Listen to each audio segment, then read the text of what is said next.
कोकणातील प्रत्येक अपडेट जाणून घेण्यासाठी आजच माझे कोकणच्या सोशल मीडिया प्लॅटफॉर्मला लाईक, फॉलो आणि सबस्क्राईब करा। रत्नागिरी जिल्ह्यातील 4 तालुक्यांना जोडणारा पूल निधी अभावी रखडलाय। रत्नागिरी, गुहागर, चिपळूण आणि संगमेश्वर तालुक्यातील 30 गावांसाठी हा पूल झाल्यास दळणवळणासाठी महत्त्वपूर्ण ठरणार आहे। गडद नदी आणि कापशी नदीच्या संगमावरती हा पूल प्रस्तावित करण्यात आलाय। 2023-24 या वर्षात या पुलासाठी 23 कोटी 75 लाख रुपये मंजूर झालेत, पण अजून 20 कोटी रुपये या पुलासाठी आवश्यक आहेत। पण या निधीमुळे हा पूल लटकलेला आहे। 30हून अधिक गावांना या पुलाची प्रतीक्षा लागून राहिलेली आहे।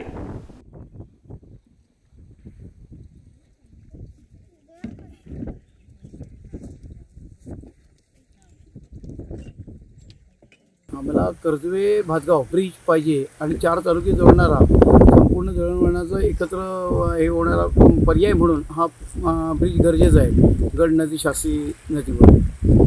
आणि त्यामुळं 4 तालुके एकत्र येणार आहेत आणि खूप आमचं 20-25 वर्ष याचे प्रयत्न चालू आहेत आणि त्या दृष्टीने आता आम्ही जोरात प्रयत्नाला लागलेलो आहे। आम्हाला हा पूल देणारा तो आमचा पक्ष, अशा प्रकारचं आता आमची या ग्रामस्थांची भूमिका आहे।